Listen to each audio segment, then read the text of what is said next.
നമസ്കാരം. ഇന്നത്തെ പരിപാടിയിലേക്ക് എല്ലാവർക്കും സ്വാഗതം.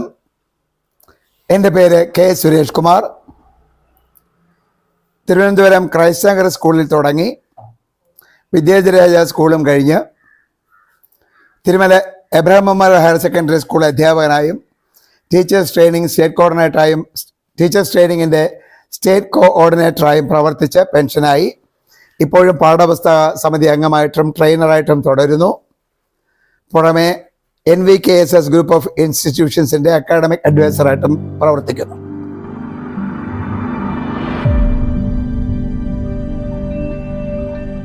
ഇന്നത്തെ വിഷയം എങ്ങനെ ഒരു മികച്ച അധ്യാപകനാകാം.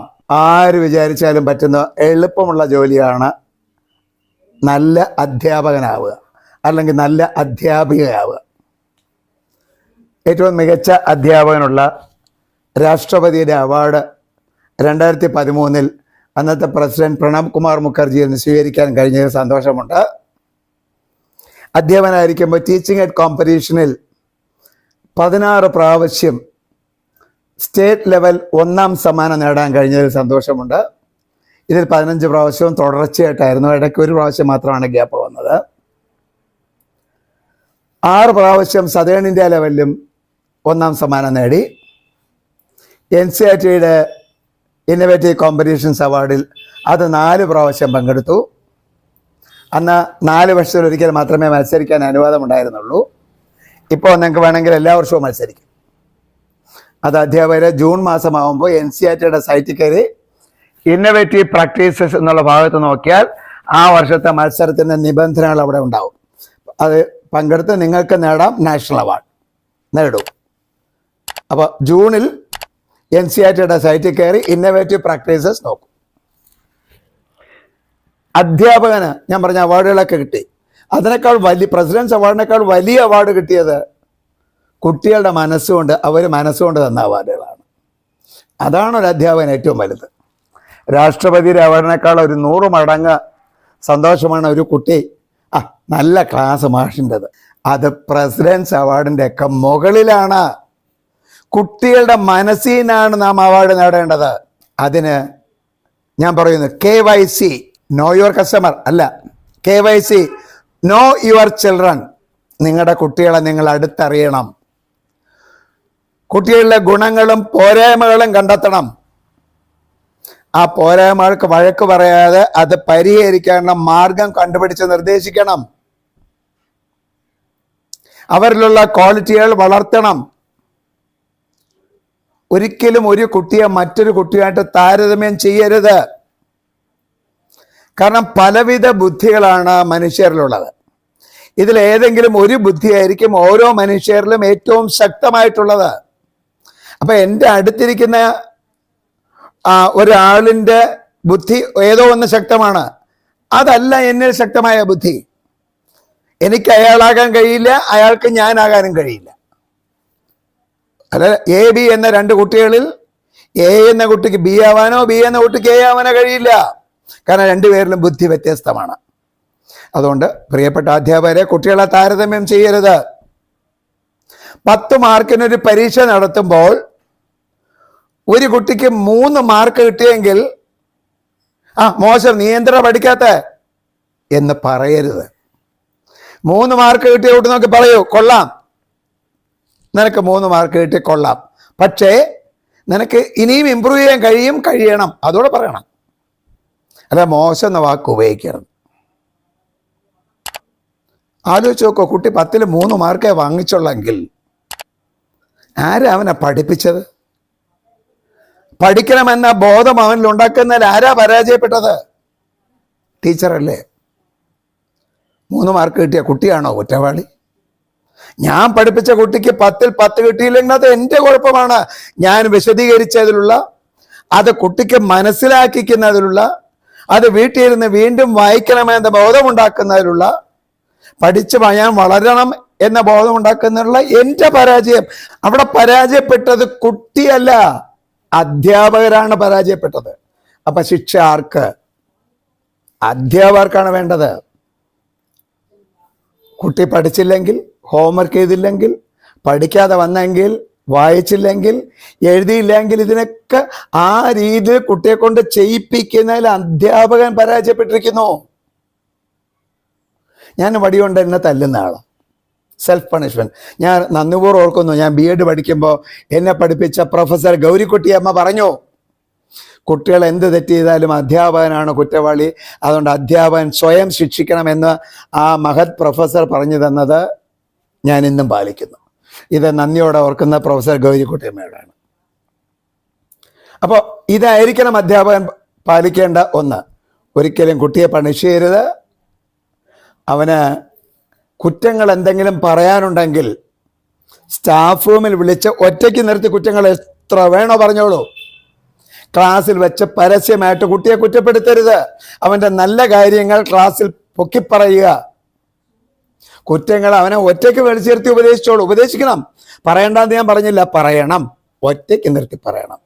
പരസ്യശാസന കുട്ടിയെ പിറകോട്ട് കൊണ്ടുപോകും. ഇത് നിങ്ങളുടെ രക്ഷകർത്താക്കളോടും അറിയിക്കണം. നിങ്ങളുടെ വീട്ടിൽ ബന്ധുക്കളോ മിത്രങ്ങളോ വരുമ്പോൾ നിങ്ങളുടെ കുട്ടികളെ വിളിച്ചു നിർത്തി കുറ്റങ്ങൾ പറഞ്ഞ് കേൾപ്പിക്കരുത്. കുട്ടിയുടെ നല്ല കാര്യങ്ങൾ പറഞ്ഞ് അവനെ പരമാവധി പ്രശംസിക്കുക. അതിഥികൾ പോയതിനു ശേഷം 2 അതിലധികമോ മക്കളുണ്ടെങ്കിൽ ആ ഒറ്റ കുട്ടിയെ മാത്രം മുറിയിൽ വെച്ച് ചേർത്തി അവൻ്റെ കുറ്റങ്ങൾ പറയുക. അങ്ങനെ ചെയ്ത് നോക്കൂ, കുട്ടി ഒരു ബഹുമുഖ പ്രതിഭയായിട്ട് വളരും. അവൻ ചെയ്യുന്ന ഓരോ പ്രവർത്തനങ്ങളെയും അതിലെന്തെങ്കിലും പോരായ്മയുണ്ടായാൽ ആ പോരായ്മയെ പൊക്കിപ്പറയാതെ അതിലുണ്ടായ ഗുണങ്ങളെ പൊക്കിപ്പറഞ്ഞ് നീ വിജയിച്ചിരിക്കുന്നു എന്ന് പറയുക. കുട്ടി ഒരു പരീക്ഷണം ചെയ്യുമ്പോൾ ഉദ്ദേശിച്ച റിസൾട്ട് കിട്ടിയില്ലെങ്കിൽ പരീക്ഷണം പരാജയപ്പെട്ടെന്ന് പറയരുത്. ഈ രീതിയിൽ ചെയ്താൽ നിനക്ക് വിജയിക്കാനൊക്കില്ലെന്ന് നീ കണ്ടുപിടിച്ചല്ലോ മോനെ, നീ ഒരു കണ്ടുപിടുത്തം നടത്തിയിരിക്കുന്നു, വെരി ഗുഡ്. ഇങ്ങനെ പറയൂ കുട്ടിയോട്. എന്ത് ചെയ്യുമ്പോഴും വെരി ഗുഡ് എന്ന് പറഞ്ഞ് പ്രശംസിക്കൂ. കുട്ടിക്ക് എന്തറിയില്ല എന്ന് പറയുന്നതിനെ കുട്ടിക്ക് എന്തറിയാമെന്ന് മനസ്സിലാക്കി ആ ലെവലിലോട്ട് നിങ്ങൾ മാറി അതിനെ ഉയർന്ന രീതിയിൽ അധ്യാപനം നടത്തൂ. അറിയില്ലാത്ത കുട്ടി പിന്നെ അറിഞ്ഞോളും. ആക്ച്വലി വിജ്ഞാനം നമ്മുടെ എല്ലാം മനസ്സിൽ, എല്ലാവരുടെ ബ്രെയിനകത്തുണ്ട്. പക്ഷെ അതിനെ ഒരു കവർ ചെയ്തിരിക്കുന്ന എന്തോ ഒരു സാധനമുണ്ട്. ആ കവർ മാറ്റലാണ് നമ്മുടെ ജോലി. നമ്മളാരും പുതിയ അറിവ് കൊടുക്കുന്നില്ല ആർക്കും. എല്ലാവരും അറിവുള്ളിലുണ്ട്, പക്ഷെ ഒരു മറയുണ്ട്. ആ മറ നീക്കലാണ് അധ്യാപകരുടെ ജോലി. അതുപോലെ ക്ലാസ് തുടങ്ങുമ്പോൾ ജൂൺ മാസത്തിൽ എല്ലാ കുട്ടികളും ഉത്തരം കറക്റ്റ് ശരിയായി പറയുമെന്ന് ഉറപ്പുള്ള ചോദ്യങ്ങൾ ഓരോ ഡിവിഷനിലെയും പ്രത്യേകം കുറിച്ച് വെച്ച് ആ ചോദ്യങ്ങൾ മാത്രം ഉൾപ്പെടുത്തി ഒരു ടെസ്റ്റ് പേപ്പർ നടത്തി ലിബറലായിട്ട് വാല്യൂ ചെയ്ത് കുട്ടികൾക്ക് ഉയർന്ന മാർക്ക് വരട്ടെ, വലിച്ചു വാരിയിടും മാർക്ക്. പേപ്പർ കൊടുത്ത മാർക്ക് അവരെ അറിയിക്കുമ്പോൾ ഉള്ള മുഖത്ത് നോക്കും, അവരൊരു സന്തോഷം കാണാം. പേപ്പർ തിരിച്ചു വാങ്ങണം. രക്ഷകർത്താവും ട്യൂഷൻ സാറും കാണണ്ട. അവർ കണ്ടാൽ പറയാം, ഇത് സിമ്പിൾ ചോദ്യമല്ലേ, നിനക്ക് മാർക്ക് വലിച്ചു വാരി ഇട്ടിരിക്കല്ലേ, നിന്റെ കഴിവൊന്നുമില്ലെന്ന് പറഞ്ഞ് നിരുത്സാഹപ്പെടുത്തും. അതുകൊണ്ട് പേപ്പർ തിരിച്ചു വാങ്ങണം. മാർക്ക് മാത്രം മറ്റുള്ളവരറിഞ്ഞാൽ പേപ്പർ ആരും കാണണ്ട. ഇത് കുട്ടിയിലുണ്ടാക്കുന്ന ആത്മവിശ്വാസം. ഇപ്പം 100% കുട്ടിക്കും പറ്റുമെന്ന് ഞാൻ പറയുന്നില്ല. ഭൂരിപക്ഷം കുട്ടികളിലും ഇത് ആത്മവിശ്വാസം വർദ്ധിപ്പിക്കും. അങ്ങനെ ഒരു 2 ടെസ്റ്റ് പേപ്പർ ഇട്ട് നോക്കൂ. 3ാമത്തെ ടെസ്റ്റ് പേപ്പറോട്ട് അവൻ സ്വയം പഠിച്ച് ഇനി നിങ്ങൾ കടുപ്പിച്ചോളൂ, കുഴപ്പമില്ല. അതുപോലെ ഒരു കാര്യം പറയേണ്ടതുണ്ട്. അതിൽ നന്ദിയും കടപ്പാടും എൻ്റെ അമ്മയോടാണ്. ഞാൻ പഠിക്കുന്ന കാലത്ത് ബുധനാഴ്ച ഏത് വിഷയമാണോ പരീക്ഷ, ബുധനാഴ്ച ഒരു പരീക്ഷ ഉണ്ടെങ്കിൽ ആ വിഷയത്തിന്റെ ടെക്സ്റ്റ് നോട്ടും തിങ്കളാഴ്ച രാത്രി കിടക്കാൻ നേരത്തെ അമ്മയ്ക്ക് സറണ്ടർ ചെയ്യണം. ചൊവ്വാഴ്ചയോ ബുധനാഴ്ച രാവിലെ ആ വിഷയം പഠിക്കാൻ ബുക്ക് തരില്ല. അപ്പൊ തലേദിവസം പഠിക്കാൻ സമ്മതിക്കില്ലായിരുന്നു. തലേദിവസം പഠിക്കാൻ പറ്റില്ല എന്നുള്ള ബോധം ഉള്ളതുകൊണ്ട് നേരത്തെ പഠിച്ചു. അധ്യാപകരെ കുട്ടികളെ ഉപദേശിക്കൂ, തലേദിവസത്തെ പഠിത്തം ഒഴിവാക്കട്ടെ. കാരണം ആ തലേദിവസത്തെ പഠിത്തത്തിൽ കണ്ണൊരു പേജിലായിരിക്കും, വായന ആ പേജായിരിക്കും, ചിന്ത മറ്റൊരു പേജായിരിക്കും, അനാലിസിസ് വേറൊരു പേജായിരിക്കും. ഇതെല്ലാം കൂടെ കൂട്ടിക്കലർന്നൊരു കൺഫ്യൂഷൻ കൂട്ടും. അതുകൊണ്ട് തലേദിവസത്തെ പഠനം ഉപേക്ഷിക്കാൻ കുട്ടികളെ ഉപദേശിക്കും. അതുകൊണ്ട് തന്നെ ആദ്യ 2 പരീക്ഷ എളുപ്പമാക്കേണ്ടതുണ്ട്. അവർ തലേദിവസം പഠിക്കാതെ വന്നിരുന്ന പരീക്ഷയാണ്, മാർക്ക് കുറഞ്ഞാൽ നമ്മൾ ഉദ്ദേശിച്ച ഫലം കിട്ടില്ല. അങ്ങനെ 2 പരീക്ഷ അവർ തലേദിവസം പഠിക്കാതെ വന്നിരുന്നിട്ട് നമ്മളവർ പറയുന്ന ഉറപ്പുള്ള ചോദ്യങ്ങൾ വെച്ച് എഴുതി ലിബറലായിട്ട് വാല്യൂ നല്ല മാർക്ക് കൊടുക്കൂ. ഇനി തൊട്ട് തലേദിവസത്തെ പഠിത്തം കുട്ടി ഉപേക്ഷിച്ച് പഠിക്കുമ്പോൾ അവൻ്റെ മാർക്ക് സ്വാഭാവികമായിട്ട് കൂടുമെന്ന് തെളിഞ്ഞിട്ടുള്ളതാണ്. അങ്ങനെയൊക്കെ ചെയ്യൂ. അങ്ങനെ ഒരു രീതി നിങ്ങൾ പ്രവർത്തിക്കൂ. ഞാനൊരു കാര്യം പറയാം. പണ്ടൊക്കെ ഞാനൊക്കെ പഠിക്കുന്ന കാലത്ത് BEd പഠിപ്പിച്ചപ്പോൾ അധ്യാപകർ പറഞ്ഞത് കുട്ടിയുടെ നിലവാരത്തിലൂടെ നിങ്ങൾ താഴണം. മാറ്റി പറയുന്നു ഞാൻ, കുട്ടികളുടെ നിലവാരത്തിലേക്ക് ഉയരൂ. ഇന്ന് മാസ് കമ്മ്യൂണിക്കേഷൻ ഒക്കെ ഉള്ള കാരണം കുട്ടികൾ നമ്മുടെ മുന്നിലാണ്. They are ahead of us. അവരുടെ നിലവാരത്തിലേക്ക് ഉയർന്ന് അവരുടെ നിലവാരത്തിനൊത്ത് പഠിപ്പിക്കൂ. പഠിപ്പിക്കുമ്പോൾ അധ്യാപകൻ ഒരിക്കലും ചോദിക്കാൻ പാടില്ലാത്ത ചില ചോദ്യങ്ങളുണ്ട്. ഒന്ന്, മനസ്സിലായോ? രണ്ട്, സംശയമുണ്ടോ? മനസ്സിലായെന്ന് വെച്ചാൽ കുട്ടികൾ മനസ്സിലായി സാർ, സംശയമുണ്ടോ? ഇല്ല സാർ. ഒന്നുകൂടെ എക്സ്പ്ലെയിൻ ചെയ്യണോ? വേണ്ട സാർ, അവൻ രക്ഷപ്പെട്ടു, അടുത്തൊരു എക്സ്പ്ലനേഷൻ ചെയ്യുന്നു. ഇത് ചോദിക്കാതെ പകരം പഠിപ്പിച്ചിട്ട് വൈഡ് ഡിസ്ട്രിബ്യൂഷനിൽ കുട്ടികളടുത്ത് ചോദ്യം ചോദിക്കൂ. എല്ലാ കുട്ടികളും ഉത്തരം പറഞ്ഞെങ്കിൽ അവർ മനസ്സിലായി. ആരെങ്കിലും ഉത്തരം പറയാൻ പരാജയപ്പെട്ടാൽ എല്ലാവർക്കും മനസ്സിലായിട്ടില്ല എന്ന് മനസ്സിലാക്കി റീ എക്സ്പ്ലെയിൻ ചെയ്യൂ. അല്ലാതെ മനസ്സിലായോ, സംശയമുണ്ടോ? ഞാനൊക്കെ പഠിക്കുന്ന അധ്യാപകരിച്ച് മനസ്സിലായോ? മനസ്സിലാകാത്തവര് ഞാൻ മനസ്സിലായി സാർ, സംശയമുണ്ടോ? ഇല്ല. അടുത്ത ദിവസം ചോദിക്കുമ്പം ബബ്ബ. അതുകൊണ്ട് കുട്ടി മനസ്സിലാക്കിയോ ഇല്ല എന്ന് സ്വയം തിരിച്ചറിഞ്ഞ് അവൻ മനസ്സിലാക്കുന്നവരെ 5 or 6 പ്രാവശ്യം വിശദീകരിക്കാനുള്ള ക്ഷമയുണ്ടാവണം. അധ്യാപകൻ വേണ്ട ക്വാളിറ്റികളിൽ 1-2 പറയാം. To be slow to anger. To be slow to anger. പെട്ടെന്ന് ദേഷ്യം വരരുത്. Have the patience of the mother earth. ഭൂമിയോളം ക്ഷമ ഉണ്ടാവണം. നിങ്ങളുടെ പ്രിയപ്പെട്ട കുഞ്ഞുങ്ങളോട് ക്ഷമിക്കാൻ കഴിയണം. അവർ ചെയ്ത തെറ്റുകളെ പണിഷ്മെന്റ് കൂടെ നന്നാക്കാൻ കഴിയില്ല. ക്ഷമിച്ച് അവർക്ക് മാപ്പ് നൽകിയാലേ അവർ ആവർത്തിക്കാതിരിക്കൂ. പണിഷ് ചെയ്താൽ ആവർത്തിക്കും. ഇത്തരം കാര്യങ്ങൾ ശ്രദ്ധിക്കണം. 40 മിനിറ്റിന്റെ പീരീഡിൽ 40 മിനിറ്റും തുടർച്ചയായിട്ട് ശ്രദ്ധിക്കാൻ, ഷേക്സ്പിയർ വന്നൊരു നാടകം കളിച്ച് പഠിപ്പിച്ചാലും 40 മിനിറ്റ് ശ്രദ്ധിക്കാൻ ഈ ലോകത്ത് ഒരു കുട്ടിക്കും കഴിയില്ല. ഒരു 15 മിനിറ്റ് കൂടുതൽ ഒരു കുട്ടിക്കും തുടർച്ചയായിട്ട് ശ്രദ്ധിക്കാൻ കഴിയില്ല. അപ്പൊ 15 മിനിറ്റ് ശേഷം നമ്മൾ തുടർച്ചയായിട്ട് പഠിപ്പിച്ചാൽ അതൊക്കെ ഒരു വേസ്റ്റ് ആണ്. അപ്പൊ 15 മിനിറ്റ് ആകുമ്പോൾ നമ്മൾ പഠിപ്പിച്ചൊന്ന് നിർത്തിവെച്ചിട്ട് ആ വിഷയത്തിൽ നിന്ന് മാറി വേറെ ഏതെങ്കിലും മേഖലയിൽ പോകണം. അതിനുവേണ്ടി ഒരുപാട് തയ്യാറെടുപ്പ് നടത്തണം. കുട്ടികൾക്ക് കുസൃതി ചോദ്യം ചോദിക്കാം, ഒരു കുഞ്ഞ് കഥ പറയാം, ആരെങ്കിലും കൊണ്ട് 2 വരി, ഒരുപാട് പഠിക്കാൻ നേരമില്ല, ഒരു 2 വരി പാടിക്കുക, കുസൃതി ചോദ്യം ചോദിക്കുക, അല്ലെ മറ്റെന്തെങ്കിലും ജനറൽ ചോദിക്കുക. അങ്ങനെ ടോപ്പിക് എന്ന് ഡൈവേർട്ട് ചെയ്ത് ഒരു 2 മിനിറ്റ് ഡൈവേർഷൻ കൊടുത്തിട്ട് 3-ാം മിനിറ്റ് തിരിച്ച് ക്ലാസ്സിൽ വന്നോളൂ, വീണ്ടും പഠിപ്പിച്ചോളൂ. അടുത്ത 15 മിനിറ്റ് ആകുമ്പോൾ വീണ്ടും ഇതുപോലെ ഒരു ഇടവേള കൊടുത്തിട്ട് പഠിപ്പിക്കൂ. അപ്പൊ വേരിക്കും ഇടയ്ക്ക് 2 പ്രാവശ്യമായിട്ട് 3+3 6 മിനിറ്റ് പോയില്ലേ? 40 മിനിറ്റിലെ 34 മിനിറ്റ് അല്ലേ എനിക്ക് കിട്ടിയുള്ളൂ. ആലോചിക്കൂ, നിങ്ങൾ ഇങ്ങനെ ചെയ്യാതെ പഠിപ്പിച്ചാൽ 15 മിനിറ്റ് പഠിപ്പിച്ചത് കിട്ടി, ബാക്കി 25 മിനിറ്റും പാഴായി. ഇങ്ങനെ ചെയ്തപ്പോ 6 മിനിറ്റേ പാഴായുള്ളൂ. നഷ്ടമാണോ ലാഭമാണോ? ആലോചിക്കൂ. 40 മിനിറ്റ് തുടർച്ചയായിട്ട് ഒരു ടീച്ചർ പഠിപ്പിച്ചപ്പോൾ മാക്സിമം ഒരു 14-15 മിനിറ്റ് ഉപയോഗപ്രദമായി, ബാക്കി 25 മിനിറ്റും പാഴായി. ഞാൻ പറഞ്ഞ രീതി പഠിപ്പിച്ചാൽ ഒരു 4 മിനിറ്റ് പാഴാകും, 36 മിനിറ്റ് നിങ്ങൾക്ക് കിട്ടി. മാറൂ, ആ രീതിയിലോട്ട് മാറണം. കാരണം ഒരു കുട്ടിക്ക് 40 മിനിറ്റ് തുടർച്ചയായിട്ട് ശ്രദ്ധിക്കാൻ കഴിയില്ല. കുട്ടികൾ പറയണം, വീട്ടിൽ ഇരുന്ന് പഠിക്കുമ്പോഴും ഒരു 10 മിനിറ്റ് കഴിയുമ്പോൾ ഈ 10 മിനിറ്റ് കൊണ്ട് എന്ത് പഠിച്ചു എന്ത് പഠിച്ചില്ല എന്നൊന്ന് റിവൈൻഡ് ചെയ്യണം. ഓരോ 10 മിനിറ്റിലും അങ്ങനെ റിവൈൻഡ് ചെയ്യണം. 40 മിനിറ്റ് ആകുമ്പോൾ നിർബന്ധമായിട്ട് കുട്ടി മുറി വിട്ട് വെളിയിൽ പോയി നല്ല പച്ച കളറിലൊക്കെ നോക്കി 2 മിനിറ്റ് ഒന്ന് കുനിയുകയും നൂരുകയും ചെയ്ത് ശകലം വെള്ളവും കഴിച്ചിട്ട് വീണ്ടും വന്നിരുന്ന് പഠിക്കണം. തുടർച്ചയായിട്ട് പഠിച്ചാൽ അത് പാഴാവും. അതുപോലെ കുട്ടികൾക്ക് പറയണം, പഠിക്കുന്നതിൻ്റെ നല്ല ഉറക്കം വേണം. ഉറങ്ങുമ്പോഴാണ് ഷോർട്ട് മെമ്മറി കയറിയ കാര്യങ്ങൾ ലോങ് മെമ്മറി കയറുന്നത്. ഉറങ്ങിയില്ലെങ്കിൽ അന്ന് പഠിച്ചതൊന്നും ലോങ് മെമ്മറി കയറില്ല. അതുകൊണ്ട് പഠിത്തത്തോടൊപ്പം നല്ല ഉറക്കം വേണം. ശരീരത്തിന് വ്യായാമം വേണം. ഒരു 1.5 മണിക്കൂറെങ്കിലും ദേഹം അനങ്ങത്തക്കവണ്ണം ഓടിയും ചാടിയും അവർ കളിക്കണം. അവിടെ ഞാൻ നന്ദിപൂർവ്വം ഓർക്കുന്നുണ്ട്. എൻ്റെ അമ്മ, ഞാൻ സ്കൂളിൽ പഠിക്കുമ്പോൾ 4 തൊട്ട് 6 വരെ വീട്ടിൽ കയറ്റൂല. മുറ്റത്തിറങ്ങി കളിച്ചോണം. മഴയാണെങ്കിൽ മഴ നനഞ്ഞ് കളിച്ചോണം. മഴ എന്ന് പറഞ്ഞാൽ അകത്ത് കയറാനൊക്കില്ല. അതുകൊണ്ട് ഇന്ന് മഴ നനഞ്ഞാൽ ജലദോഷമില്ല. ഇന്നത്തെ രക്ഷാർത്ഥികൾ ഇന്ന് മഴയുടെ ഒരു തുള്ളി കാണുമ്പോൾ പിള്ളേർ വിളിച്ചകത്ത് കയറ്റും. മഴ നനയാൻ സമ്മതിക്കില്ല. ആദ്യത്തെ 1-2 മഴ നനയിപ്പിക്കണ്ട, കാരണം ആസിഡ് മഴയാണ്. ഒരു 3-ാമത്തെ മഴയൊക്കെ നനയിപ്പിക്കൂ. 1-2 പ്രാവശ്യം ജലദോഷമോ പനിയെ വരും. ഒരു ജലദോഷം ഒരിക്കൽ വന്നു കഴിഞ്ഞാൽ പിന്നെ ജമ്മത്ത് ഒരിക്കലും വരില്ല, മരുന്ന് കഴിച്ചില്ലെങ്കിൽ. മരുന്ന് കഴിച്ചാൽ വീണ്ടും വരും. മരുന്ന് കഴിച്ചില്ലെങ്കിൽ ആ ജലദോഷം ഒരിക്കലും 400-ലധികം ജലദോഷങ്ങളുണ്ട്. മരുന്ന് കഴിച്ചില്ലെങ്കിൽ ആ ജലദോഷം പിന്നെ ജമ്മത്ത് ആവർത്തിക്കില്ല, ബോഡി സ്വയം ഇമ്മ്യൂണായിക്കോളും. അപ്പൊ മഴ കൊണ്ടുള്ള ജലദോഷം ഒരു പ്രാവശ്യമേ വരൂ, പിന്നെ വരില്ല. ഇത് അധ്യാപകർ അറിയണം, കുട്ടികൾക്ക് പറയണം. ഇനി അധ്യാപകർ ഹെഡ് മാസ്റ്ററായിട്ടും DO ആയിട്ടൊക്കെ പ്രൊമോഷൻ ഉണ്ട്. അതിനേക്കാൾ നല്ല പ്രൊമോഷൻ കുട്ടികൾ നമുക്ക് തരും. മനസ്സുകൊണ്ട് അവരെ നമ്മളെ ടീച്ചർ മാറ്റി ഫെസിലിറ്റേറ്റർ ആക്കും, ഗുരുവാക്കും, ആചാര്യനാക്കും. ആചാര്യനാവണം. എന്താണ് ആചാര്യൻ? പറയുന്നതെല്ലാം പ്രവർത്തിക്കുന്ന ആളാണ് ആചാര്യൻ. നാം ചെയ്യാത്ത ഒരു കാര്യവും കുട്ടികളടുത്ത് ചെയ്യാൻ നമ്മൾ ആവശ്യപ്പെടരുത്. ചെയ്ത് കാണിക്കണം. Suppose this A test tube എന്ന് പറയരുത്. ടെസ്റ്റ് ട്യൂബ് കാണിക്കണം. അവിടെ ഒരു പരീക്ഷണം ഇന്ന രീതിയിൽ ചെയ്ത റിസൾട്ട് കിട്ടുമെന്ന് പറയാതെ പരീക്ഷണം കാണിച്ചിട്ട് റിസൾട്ട് എന്താണെന്ന് കുട്ടിയോട് ചോദിക്കൂ. അവൻ കൺസ്ട്രക്റ്റിവിസം മെത്തേഡിൽ പഠിച്ചു കഴിഞ്ഞു ഉത്തരം ഇങ്ങോട്ട് തരും. അങ്ങോട്ട് ഉത്തരങ്ങൾ കൊടുക്കാതെ ചോദ്യങ്ങൾ വഴി കുട്ടികളെ കൊണ്ട് ഇങ്ങോട്ട് പറയിപ്പിക്കൂ. അതാണ് പഠന പ്രക്രിയ. ആചാര്യനാവണം. ഉദാഹരണത്തിന് ഒരിക്കൽ ശ്രീരാമകൃഷ്ണ പരമഹംസനടുത്ത് ഒരമ്മ കുട്ടിയെ കൊണ്ട് എന്ന് പറഞ്ഞു, ഗുരുവേ, എൻ്റെ കുട്ടി എന്നും ശർക്കര തിന്നും, അങ്ങ് ഉപദേശിച്ചാൽ ഇവന് ശർക്കര കഴിക്കില്ല, ഒന്ന് ഉപദേശിക്കണം. ഹംസൻ പറഞ്ഞു, ഒരു 10 ദിവസം കഴിഞ്ഞിട്ട് വരൂ, ഞാൻ ഉപദേശിക്കാം. 10 ദിവസം കഴിഞ്ഞു. ശിഷ്യന്മാരൊക്കെ ചുറ്റുകൊണ്ട് പറഞ്ഞു, ശർക്കര തിന്നാൽ ഒരുപാട് ഷുഗർ അകത്ത് പോവും, ആരോഗ്യ പ്രശ്നങ്ങൾ ഉണ്ടാക്കും, പല്ലിലൊട്ടി പിടിക്കും, പല്ലിന്റെ പ്രശ്നത്തെ ബാധിക്കും, അതുകൊണ്ട് ശർക്കര ഒഴിവാക്കണം എന്നൊക്കെ പറഞ്ഞ് കുട്ടി സമ്മതിച്ചു പോയി. അവര് പോയപ്പോൾ ശിഷ്യൻ പറഞ്ഞു, അയ്യേ എന്തോന്ന് ഗുരു ഇത്, ഇങ്ങനെ ഇത്രയും പറയാൻ അങ്ങ് ആലോചിക്കാൻ 10 ദിവസം എടുത്തോ? ഞങ്ങളാണെങ്കിൽ ഇത് അന്ന് പറയുമായിരുന്നല്ലോ, ഇതിലപ്പുറം പറയുമായിരുന്നു, അങ്ങേക്ക് ഇത് 10 ദിവസം വേണ്ടി വന്നോ? ഹംസൻ പറഞ്ഞു, അതല്ല പ്രശ്നം. അവരൊന്നപ്പോ ഞാനും ദിവസം ശർക്കര തിന്നുന്ന ആളായിരുന്നു. ദിവസവും ശർക്കര തിന്നുന്ന എനിക്ക് മറ്റൊരാളോട് ശർക്കര തിന്നരുതെന്ന് ഉപദേശിക്കാൻ എനിക്ക് അന്ന് അവകാശമില്ലായിരുന്നു. ഈ 10 ദിവസമായിട്ട് ഞാൻ ശർക്കര തീറ്റി നിർത്തി. ഇന്ന് എനിക്ക് ഉപദേശിക്കാൻ അവകാശമുണ്ട്, കാരണം ഇന്ന് ദിവസം ശർക്കര കഴിക്കുന്നു. അന്ന് എനിക്ക് അവകാശമില്ല, ഇന്ന് എനിക്ക് അവകാശം. ഇതായിരുന്നു അദ്ദേഹം പറഞ്ഞ മറുപടി. ഇത് അധ്യാപകര് ഫോളോ ചെയ്യണം. മികച്ച അധ്യാപകരാകാൻ ആചരിക്കുന്ന ആചാര്യനാവൂ. അതാണ് നിങ്ങൾ കിട്ടുന്ന ഏറ്റവും വലിയ അവാർഡ്. ഇപ്പൊ ഒരു ട്രെൻഡ് കാണുന്നുണ്ട്.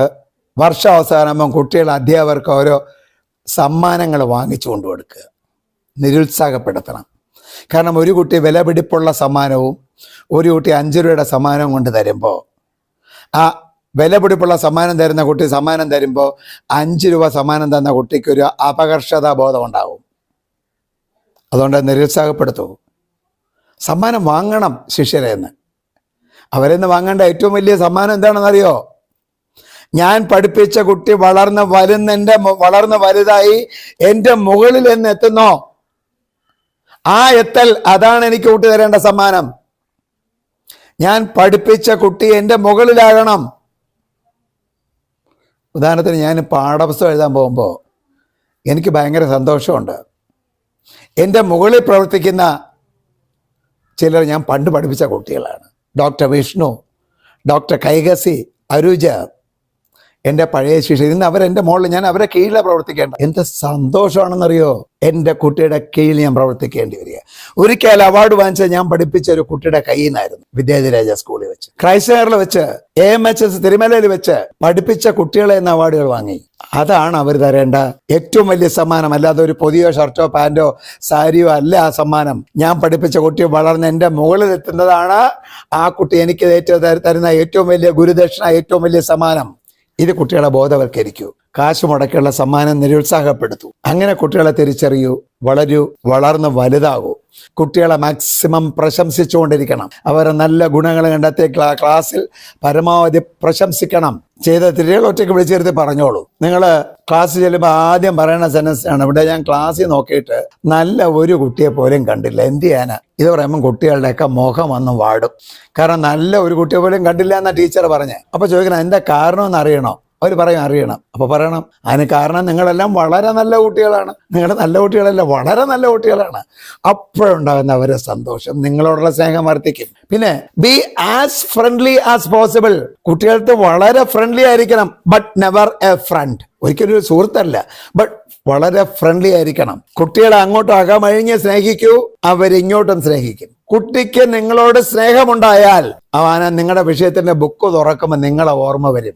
ആ സാറ്, ആ മാഷ്, അദ്ദേഹത്തിന് വേണ്ടി പഠിക്കും കുട്ടി. കുട്ടികളോട് നമ്മൾ മോശമായി പെരുമാറിയാൽ ബുക്ക് തുറക്കുമ്പോൾ നമ്മുടെ മുഖം അവന്റെ മനസ്സിൽ വരുമ്പോൾ ബുക്ക് മടക്കി വെച്ചിട്ട് പോകും അവൻ. അപ്പൊ കുട്ടി പഠിക്കണോ വേണ്ടേ എന്ന് തീരുമാനിക്കുന്നത് നമ്മുടെ ആറ്റിറ്റ്യൂഡാണ്. നമ്മൾ കുട്ടികളോട് എത്രത്തോളം സ്നേഹത്തോടെ പെരുമാറുന്നോ അത്രത്തോളം അവർ നമ്മളെ വിഷയം പഠിക്കും. ഞാൻ ഹൈസ്കൂളിൽ പഠിക്കുമ്പോൾ കണക്ക് വീക്കായിരുന്നു. ഇന്ന് കണക്ക് പഠിപ്പിക്കുന്ന അധ്യാപകനാണ്. കാരണം മാർവാനസ് കോളേജ് ചെന്നപ്പോൾ പ്രൊഫസർ കല്യാണ സുന്ദരത്തിന്റെ ക്ലാസ്സുകൾ കണ്ടപ്പോൾ 2 മണിക്കൂർ ക്ലാസ്സുകൾ 2 സെക്കൻഡായി തോന്നിയപ്പോൾ അദ്ദേഹത്തോട് തോന്നിയ സ്നേഹം, ആ ക്ലാസിന്റെ മാസ്മര്യ ശക്തിയിൽ ഞാൻ അദ്ദേഹത്തിന് അടിപ്പെട്ടു. അദ്ദേഹത്തിന്റെ ആരാധകനായി. അദ്ദേഹത്തിന് വേണ്ടി കണക്ക് പഠിച്ചപ്പോൾ എനിക്ക് അന്ന് 150. അതാ ഞാൻ പറഞ്ഞത്. അതുകൊണ്ട് നിങ്ങൾ കുട്ടികളെ സ്നേഹിക്കൂ.